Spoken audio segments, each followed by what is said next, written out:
Hey guys, what's up? Haven't made a video in a while, so I figure I'd make another one because I've been on vacation and I've been enjoying my vacation. So, anyway, we saw the new Terminator movie the other day, Terminator Dark Fate, and I kind of wanted to talk about it and kind of give my thoughts on it. Overall, I thought it was pretty good. I didn't think it was great. I didn't think it was I didn't think it was better than Terminator 1 or Terminator 2. Definitely not better than Terminator 2. Definitely better than 3, 4, and 5. And just to kind of give like a backstory real quick of what I think of the previous movies. When I first saw Terminator 2, I actually saw 2 before 1. I think Terminator 2 is an absolute masterpiece. The action is perfect. The CGI was relatively new at the time, but it's still done in a way that complemented the movie. It wasn't like over the top or anything like that. The music score was perfect for the movie. Terminator 1, I kind of wish I could have saw Terminator 1 before 2, but it's still really good. The guy who does the music for the original first Terminator movies, Brad Fiedel, I think he is the John Williams of Terminator. Like Brad Fiedel is to Terminator what John Williams is to Star Wars. If you're to put anyone else if you were to hire anyone else to do music for a Star Wars movie, I don't think it would have that feel of a Star Wars movie, and that's what I feel about the music of the original first two Terminators. Terminator 3, I remember I was excited when it came out. I liked it at first. I don't think it's hold up very well later on. CGI was becoming a little more common. I think some of the CGI has been dated. The fight scene at the end, between Arnold and the TX, I thought that was pretty well done. That was kind of cool. I like the chick Terminator a little bit in Terminator 3. It didn't really have a lot of good story to it, though, so I just don't think it holds up very well. Terminator Salvation, I actually like that one. When I first saw it in the movie, I was a little bit disappointed, but I think it holds up better overall. The story is kind of all over the place, but I think the director did a good job in terms of practical effects. So I mean that alone makes it look really good. Again, I talked about like the soundtracks and stuff. Terminator 3, I don't think the soundtrack holds up very well. Like 1 and 2, it's more like synthesis. It kind of has that artificial feel to it. And 3, 4, and 5 is more orchestra based, like just a typical soundtrack.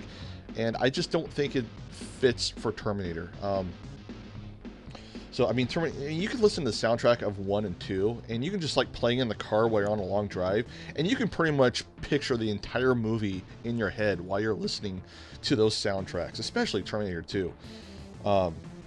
3, maybe like a couple tracks, but I just don't think it fits the franchise well. And the same with 4. And 4 is actually a pretty good soundtrack. I mean, Terminator 4 soundtrack, or Salvation, it's actually done by Danny Elfman, who's, very famous composer. He's done the theme for The Simpsons and Batman movie, the early Batman movies, Edward Scissorhands, Beetlejuice. I mean, done tons and tons of stuff. But it just doesn't fit a Terminator movie. It's like I said, if they were to hire Danny Elfman to do the next Star Wars movie, it'd be like, oh wow, that's pretty cool. But it wouldn't feel like a Star Wars movie, even though he would do a really good job. But Salvation, I love the use of practical effects a lot. My main problem with Salvation, I think the CGI Arnold actually looks pretty good. A lot of people crap on it, but I think it's good. But my main problems with it, other than just kind of lackluster story, Christian Bale I thought made a pretty good John Connor, but I think he acts too much like Batman in it. And also, there's so many parts where John Connor should have been dead, where the Terminator grabs him and just throws him around. It's like bullcrap. The very first Terminator movie, when Arnold shows up, he goes up to the 3 guys, one of them played by Bill Paxton. He just grabs him and just punches him in the gut, and he's dead, just like that. So when I see a Terminator movie, and I see a Terminator just grabbing who he's supposed to kill and throw him around a little bit, completely takes me out of it. It's crap. And Terminator Dark Fate did that a little bit, not as bad, but I'll get to that. Terminator Genesis, I thought was crap. I liked how the future stuff kind of felt like 1 and 2, like the gun sounds and the purple lasers and all that kind of stuff. But Terminator Genesis was way too CGI heavy. Oh, my phone just went off. way too CGI heavy. I mean, it's pretty much the problem with modern CGI in movies nowadays. And I'll post a link to an article, assuming I can find the article. But I'll post a link down in the description of why I don't think CGI in movies should be used as much, because it explains it much better than I can. But it's basically like CGI in older movies hold up better than modern CGI. It's because they try to make it look cool and not believable. And in a movie where that's part of the art, like Avatar, or like the Final Fantasy Advent Children, or or like a CG, like a Pixar movie or something like that, then it fits, where it's part of the art style and part of the visual presentation. But when they use CGI for special effects for a live action movie, and it doesn't, they kind of make the shot look good, and they don't really focus on real world physics and lighting and realism, all that. You can watch it and it just looks fake. It's like the Star Wars prequels versus Force Awakens. You watch the Star Wars prequels and visually they look amazing, but when you see the actors not reacting to them very well, and you see things bouncing that shouldn't bounce, or stupid stuff like that, it completely takes you out of it. And Terminator Genesis is the worst example of that. I mean, I wanted to like the movie. I wanted it to be good, but I thought it was horrible. I thought it was horribly cast. I actually don't mind Emilia Clarke as Sarah Connor. A lot of people crap on her, but I actually think she was okay, even though she looks a little too young. Cannot stand Jai Courtney as Kyle Reese. Looked horrible. Cannot stand the guy who played John Connor. If I were doing that movie, I would have recast Christian Bale as John Connor. I would have recast the guy from Salvation as Kyle Reese, and I think that contrast would have worked. And also, you could have marketed the movie as a Terminator Salvation sequel, even though it would still hold its own. I mean, you can kind of do whatever. I mean, it's alternate timelines. You can do what the hell you want in terms of that story nowadays. But anyway, one more sequel, the TV show, Terminator Sarah Connor Chronicles. Out of all the sequels, I actually think this one's the best. And even though it's only a TV show, a lot of people forget about it. What I love about the TV show is, even though they don't have a movie budget and all that kind of stuff, it had to focus more on the story and the character development and all that kind of stuff, which is what the Terminator sequels are lacking. And the TV show does a really good job of it. Music score, I think, out of all the Terminator sequels, including Dark Fate, the music score in Sarah Connor Chronicles is the best, where it captures that original Terminator feel. Whoever did a really good job. But my major complaint with the Sarah Connor Chronicles is the Terminators often die too easily. And I get it, it's a TV show, whatnot, but I mean, there's one scene where one Terminator stabs the other through the chest with like a steel rod or something like that, and he's just instantly dead. It's like, okay, that's it. So, but it's a TV show. They can't have too much action because of budget and stuff. But overall, if you haven't seen Terminator Sarah Connor Chronicles, go pick it up on DVD or Blu-ray or something. It's really, really good. But anyway, on to Terminator Dark Fate. Again, I thought the movie was good. I didn't think it was great. I mean, we'll see how I feel about it after a year. I mean, again, when I first saw Terminator 3, I really loved it. Saw it in the theater twice. I knew it wasn't better than 1 or 2, but I enjoyed it for what it was. But looking back on it, I just think is barely okay. Good Arnold movie, good action. So Dark Fate, maybe after a year from now, when I get it on Blu-ray or something like that, and I watch it a couple more times, I may not like it as much. But at least I went to the theater and I enjoyed it for what it was. A lot of people are criticizing the movie for being a little too woke or feminine or social justice warrior. It seems like it kind of presented that before it was coming out. I actually don't think it has it that much. I don't think it's that woke. So if you're putting off seeing it because of that, don't let that get you down. Go see it anyway. But anyway, about the movie, it starts off as a direct sequel to Terminator 2, pretty much like the TV show did. You see a de-aged Sarah Connor and John Connor, with computer CGI and whatnot, and actually looks really, really good. They're basically sitting on the beach like, yeah, Terminator 2, yeah, we beat Skynet, everything's good. But what they don't realize is there's some other Terminators out there that were sitting back in time sporadically that no one knows about, and it just walks up on the beach and just shoots John. And it's like, holy crap, they went out with a bang. I remember when the original trailer first came out, and I did a video way back when, and I kind of talked about like my fan theories on what the movie was going to be about, and I was pretty close. I was actually pretty spot on in terms of John Connor being dead. Oh yeah, spoilers by the way. But yeah, I mean, Terminator just walks up and pulls out a gun, and Sarah Connor tries to stop him, and just pushes her aside, and bam, you know, John Connor's dead, just like that. And then after that, Terminator just walks away. You know, Sarah Connor pulls out the gun, you know, shoots him in the back and whatnot. But, you know, at this point, Terminator doesn't care. Mission's complete, just sits there. And even though they prevented the future, prevented Skynet from taking over, he's still going by his programming. So, and then all of a sudden it skips about 20 years later. And another Terminator is sent back in time, played by Gabriel Luna. Yeah, it's the guy that plays Robbie Reyes' Ghost Rider from Marvel's Agents of S.H.I.E.L.D., and I think he does a really good job. I like the Rev 9 Terminator. Again, I'm going to go back to the CGI and whatnot. I think it was a little too CGI heavy because there's a lot of scenes where he's like, you know, jumping up too much or doing maybe like a weird flip or running up a wall, stuff like that. I don't think that works for Terminator movies. The Red Letter Media, you know, the guys, you know, did like Mr. Plinkett and all that kind of stuff, that YouTube channel. They recently did a review on this, and they kind of talked about how, you know, when Terminator first came out, it was kind of revolutionary because of the effects and whatnot, but the franchise hasn't really been on par with modern day special effects and whatnot. I actually think the opposite is true. I think it should take a step back, because when you look at those old Terminator movies and like 1 and 2, and the Terminators are slowly coming after whatever characters, whether it's Sarah, John Connor, or whatnot, the fact that they're coming real slow, like their leg might be damaged or something like that, and they look practical, it looks scarier. It looks a little more believable versus like a CGI thing jumping all around and making it more actiony. And you compare this to like a slasher movie or a scary movie or something like, you know, like Friday the 13th of Jason Voorhees or Michael Myers or whatnot. To me, I think that adds more emotion to it. That's a little more terror. So if they would have had this Terminator just a little more grounded and not jumping up and weird special effects, I actually think it would have been more emotional and impactful. I think it would have been a little, almost, it would have made the character feel a little bit more terrifying. I think it would have worked a little bit better.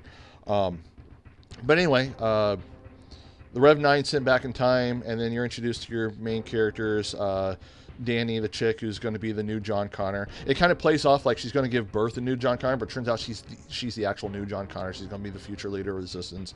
And then you have Grace, a human sent back in time to protect her, and she's augmented. She's basically like cyber enhanced, and I thought they did pretty good with her. I thought she was a pretty good character. I don't think Danny was like a really good character. You don't connect with her too much. Well, I shouldn't say that. I thought she was a pretty good character. I just think they should have presented her a little better.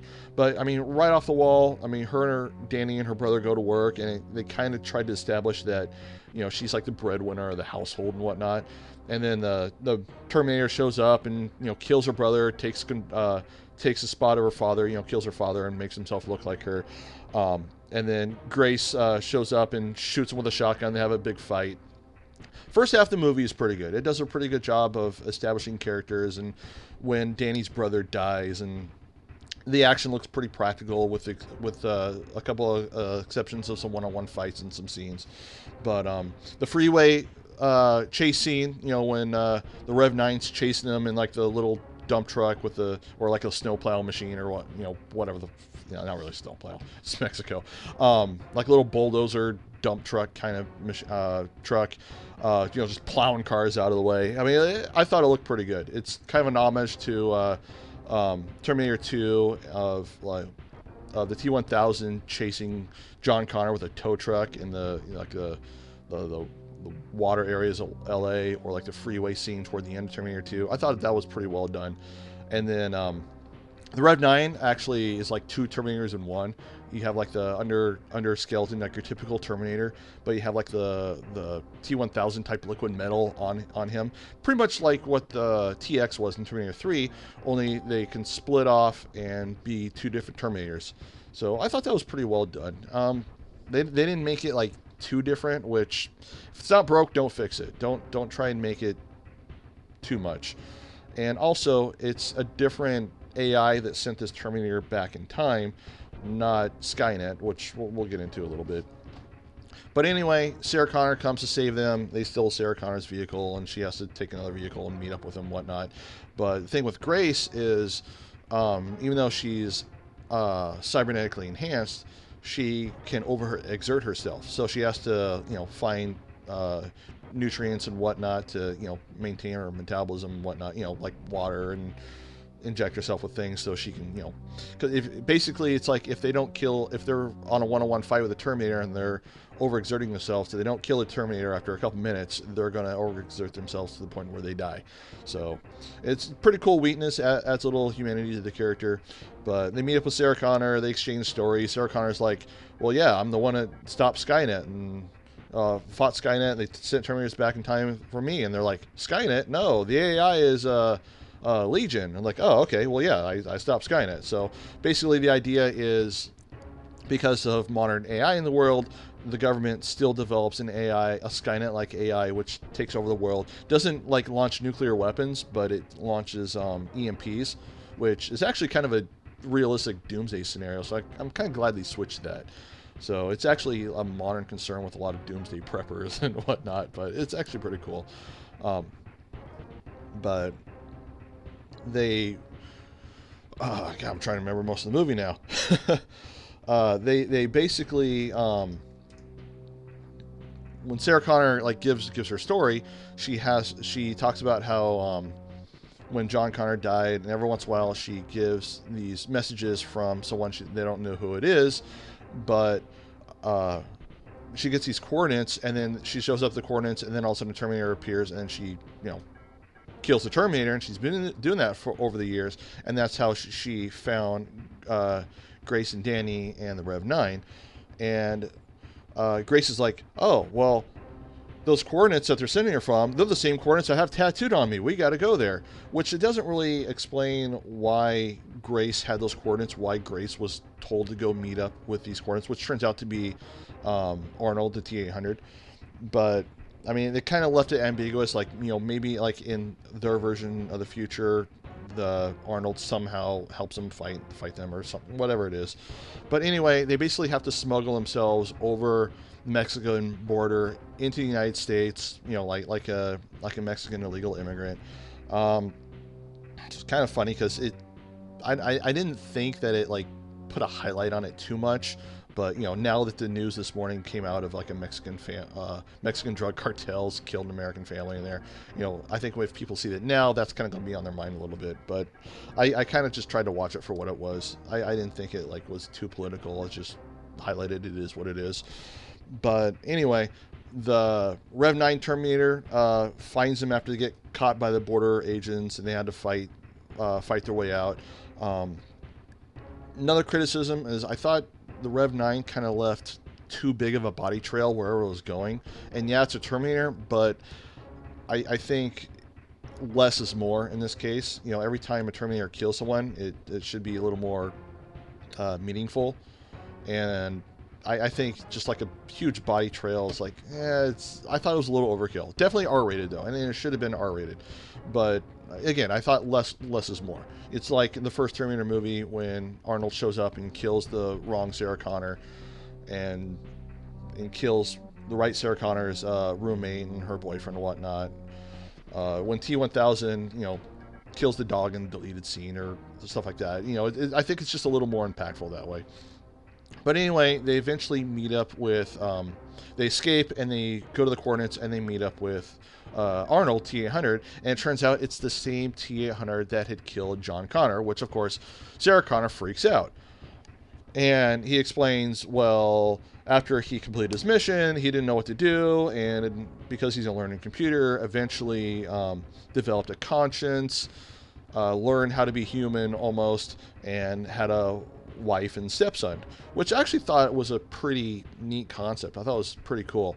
I thought it would have been funny if they would have made like a little joke, like well, how do you how do you satisfy her if she's your wife? He could have said something like, I am fully functional, programmed in multiple techniques, like Data from Star Trek Next Generation or something like that. But I thought they should have explain that a little bit better. Like the deleted scene in Terminator 2 where they reset the chip, which is in all the extended versions of the Terminator. I think more people are more familiar with that than the theatrical version at this point. Um, I think they could explain it something like that. Like maybe he had like some kind of head damage that triggered the learning mode uh, in his chip, like the Terminator 2 extended version, or maybe he could have got like struck by lightning, like short circuit Johnny 5 or something like that. But I think if something would have happened to him that enabled his learning mode to where he became that way, I think it would have paralleled him developing from the Terminator 2 movie a little bit more. But I thought it worked okay. But I mean, some reviews might have. I saw a couple of reviews that said like maybe Arnold shouldn't have been in it. I think it could have worked either way.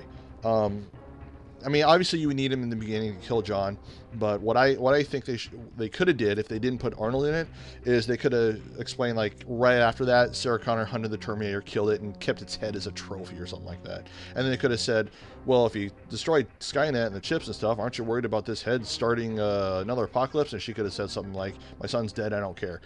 But no, I thought it worked.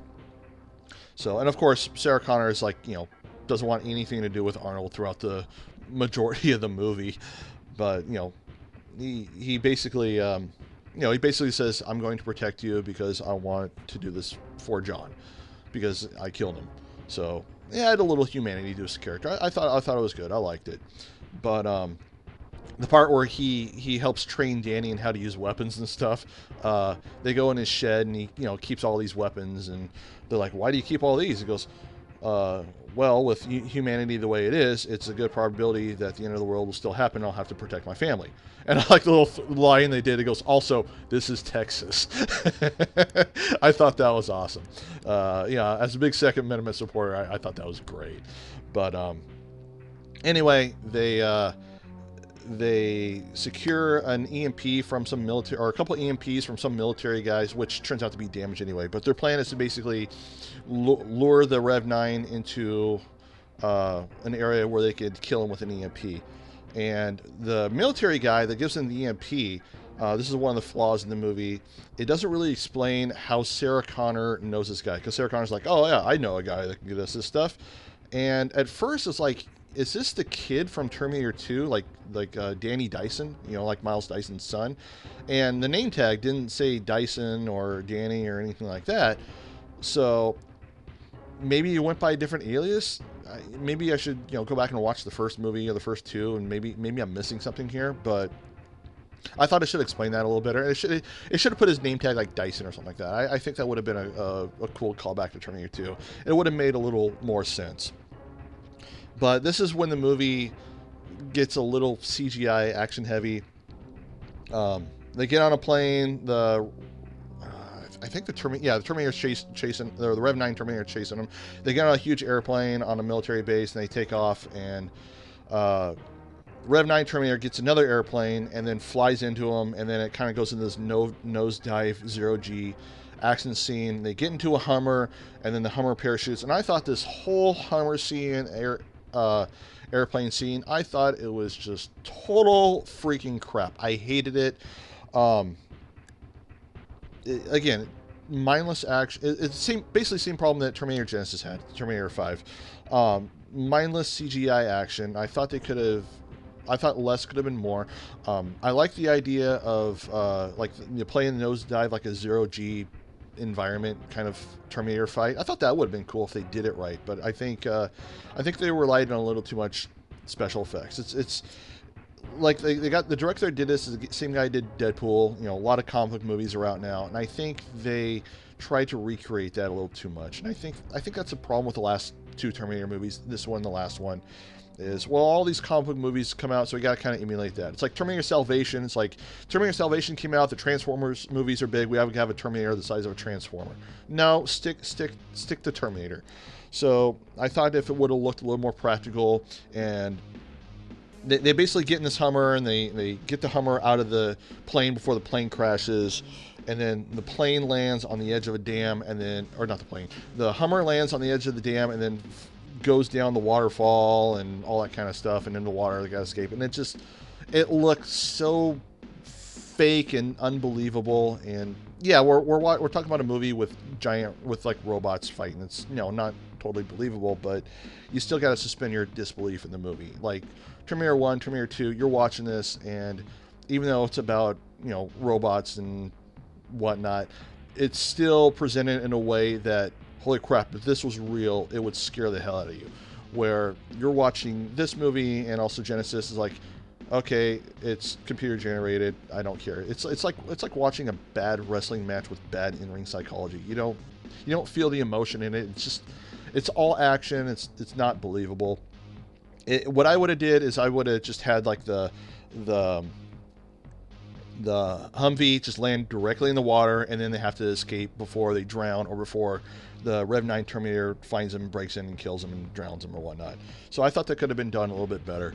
But anyway, they get out, and the EMPs are damaged. They can't use the EMPs, and Grace, the character that's cybernetically enhanced, has her power source in her, and she's like, well, we could just use the power source in my chest to create a little EMP that would kill him, which is kind of what they do eventually. But they go inside the dam and inside the, you know, little power area, and they basically have like a one last stand. They're like, we got to run, and Danny is like, no, I'm going to be the leader. We're going to stand fight. This is going to be our kill box. We're going to wait for it. We're going to kill it, even though our odds are low. And that's basically what they do. They have this fight scene in it, and again, it's a little too CGI heavy. You have the Rev 9 jumping up walls and all that kind of stuff. It takes you out of it a little bit. Even though he looked really unstoppable, I thought it almost looked too unstoppable. Like in the first Terminator movie and the extended version of Terminator 2, when the Terminators are a little bit damaged, they have to limp a little bit, or the T-1000, his mimicking ability is kind of backfiring a little bit. Whenever he's touching something, he's accidentally mimicking stuff, but they're still coming after you. It's almost like, even though they're damaged, they're still coming after you. So it's almost a little more terrifying to me. And I thought they should have captured that a little more versus just like a straight up action scene. So that's pretty much my main complaints of the movie. But story wise, oh yeah, they use the EMP to kill the Rev 9, and Arnold dies at the same time and whatnot. But overall, I thought the story was handled much better. Definitely better. The story in this was actually better than the last 3 movies. Almost as good as the television show. Certainly not as good as 1 and 2, but it connected. You're actually, when you're watching this movie, I actually cared about the characters a little bit. So definitely more than the last couple of movies. But the main problem with the Terminator movies is, with the exception of Salvation, they're all kind of the same. So I thought they did a decent job of making it different a little bit. So, but I mean, overall, I would recommend go seeing it. A lot of recent articles the last day or two saying the Terminator movie bombed, didn't make a lot of money. I'm looking at the budget right now on Wikipedia. The budget was like 196 million. Right now it made 123 million. I think it'll eventually make its money, you know, once it hits Blu-ray sales and overseas and all that kind of stuff. So will they make another Terminator movie? I don't know. But I mean, this was basically James Cameron's Terminator, because he kind of had a little bit of input on it, but it should have been better. The movie was good. It's not great. It should have been better, but it's still enjoyable. I do recommend going to see it if you're a fan of the franchise. If they do make another Terminator movie, I think it has to be like a low budget movie. I think Neil Blomkamp, or however you say the director's name, the guy that did District 9, that movie, and Chappie. I like Chappie. I thought it was pretty good. I think if you get that guy to do another Terminator movie, he does a really good job of directing a movie and making it look believable on a low budget. I think that's the only way you can make a successful Terminator movie now, because the last 3 movies have had a high budget. They've barely made their money back. They haven't been like this huge box office sensation like 1, 2, and 3. So I think that's the only way the studios will let them make a new Terminator movie. I think that's the only way you can make it and make it successful. but we'll see what they do. And I mean, the next movie, if they make it, if they make a direct sequel out of this, you can make it based on Danny and Sarah Connor, because Sarah Connor survived, so they can kind of like talk about how they're going to prepare for the war, and almost make it like Salvation a little bit. But in terms of how it holds up compared to the previous movies, again, it's not as good as 1 and 2, obviously. I wasn't expecting it to be. I just want it to be better than 3, 4, and 5. And I thought it does a pretty good job of that. Again, we'll see how I feel about it after a year. Looking back on it, I think Salvation is actually my favorite of them, just because I like the use of practical effects. But I talked about the soundtrack a little bit. I thought it did a pretty good job with the soundtrack of Dark Fate, kind of giving that emotion. I don't think the orchestra style of the soundtrack fit the Terminator, but I thought they edited the soundtrack in the movie very well. Not as good as the Sarah Connor Chronicles TV show, and certainly not as good as the original movies, but it was okay. Again, I thought they should have got Brad Fiedel from 1 and 2. I thought they should have got him to do this movie, and I thought it would have fit a little bit better, and the movie would have captured you more emotionally like 1 and 2 did. If you want to see a good example of how a Terminator score can really enhance a movie, go on YouTube and look up that Batman vs. Terminator fan film. It's only like 5 minutes. It's animated, but the soundtrack to that is kind of like the first Terminator movie crossed with like a darker version of Tron in a way. It's only animated. It's all it is about Batman driving the tank Batmobile into Skynet, and that's all it is. But the music to that really enhances. I actually watched it right before making this, but it really enhances the video, and like the way like the synthesis music, like 1 and 2 was almost entirely done on synthesizers. It wasn't done with like an orchestra or instruments or anything. And this fan film was the same way, and it really captures the emotion and like the bass hits and everything. Like it's forcing your heartbeat to beat at a certain rate, and it does a really good job.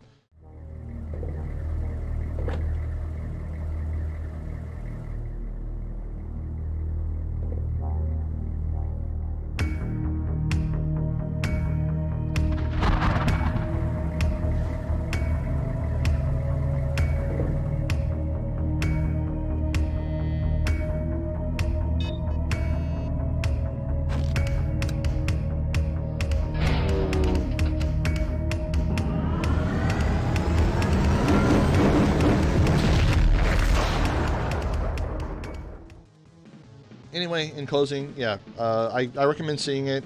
It's good. It's not great, but it's good.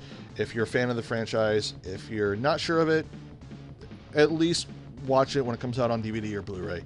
But also saw they just announced a new video game, Terminator video game, and I'm probably going to review the trailer to that in my next video. So keep an eye on that, and I will see you guys later. Thank you for coming to my video. If you would like to help my channel grow, please like and subscribe, and please click on this little bell icon so you never miss a future video.